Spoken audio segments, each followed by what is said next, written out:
एक घने जंगल में एक शेर रहता था। उसके साथ एक लोमड़ी भी सदा सेवा कार्य के लिए रहा करता था।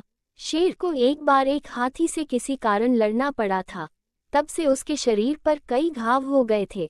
एक टांग भी उस लड़ाई में टूट गई थी। उसके लिए एक कदम भी चलना मुश्किल हो गया था। जंगल में किसी पशुओं का शिकार भी नहीं कर पा रहा था। शिकार के बिना पेट नहीं भरता था। शेर और लोमड़ी दोनों भूख से व्याकुल थे। एक दिन शेर ने लोमड़ी से कहा, तुम किसी शिकार की खोज करके यहाँ ले आओ। मैं पास में आए पशु को मार डालूंगा और फिर हम दोनों पेट भर खाना खाएंगे।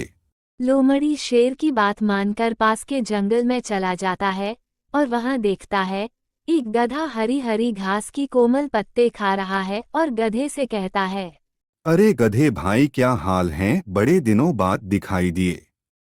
इतने दुबले कैसे हो गए?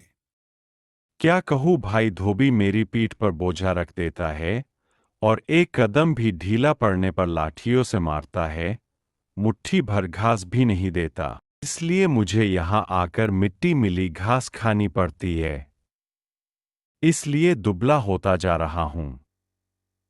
ऐसी बात है तो मैं तुम्हें एक जगह बताता हूँ जहाँ स्वच्छ हरी भरी घास और स्वच्छ पानी का जलाशय भी पास में ही है। तुम वहाँ आओ और आराम से अपनी जिंदगी व्यतीत करो।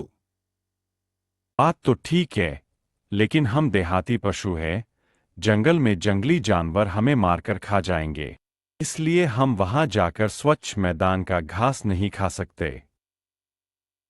ऐसा ना कहो, वहाँ मेरा शासन है। मेरे रहते कोई तुम्हारा बाल भी बांका नहीं कर सकता। तुम्हारी तरह कई गधों को मैंने धोबियों के अत्याचारों से मुक्ति दिलाई है।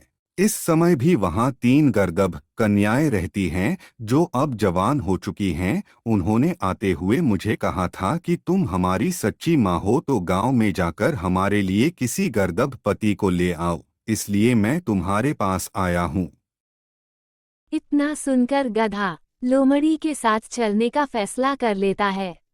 जैसे ही गधा शेर के पास पहुंचता है, शेर उस पर हमला कर देता है, लेकिन गधा शेर के पंजे में नहीं फंसा, भाग गया। और फिर लोमड़ी ने शेर से कहा, तुम्हारा पंजा बिल्कुल बेकार हो गया है। गधा भी तुम्हारे पंजे से बच भागता है। क्या इसी बल पर तुम हाथी से लड़ते थे? शेर ने कहा, अभी मैंने अपना पंजा तैयार भी नहीं किया था। वह अचानक ही भाग गया। अन्यथा हाथी भी इस पंजे की मार से नहीं बच सकता। अच्छा, तो एक बार और प्रयास करके मैं उसे तुम्हारे पास लाता हूँ, और यह वार खाली नहीं जाना चाहिए। लेकिन अब वह तुम्हारे साथ क्यों आएगा? उसकी चिंता तुम मत करो, मैं उसे बहला फुसला कर तुम्हारे पास लाऊंगा। तुम अपना पंजा तैयार करके रखना। लोमड़ी ने देखा कि गधा उसी स्थान पर घास चर रहा है और गधे ने लोमड़ी को देखकर कहा, तुम भी मुझे खूब अच्छी जगह ले गए। थोड़ी देर और हो जाती तो जीवन से हाथ धोना पड़ता। वो कौन सा जानवर था जो मुझे देखकर उठा था और जिसका पंजा मेरी तरफ बढ़ा था?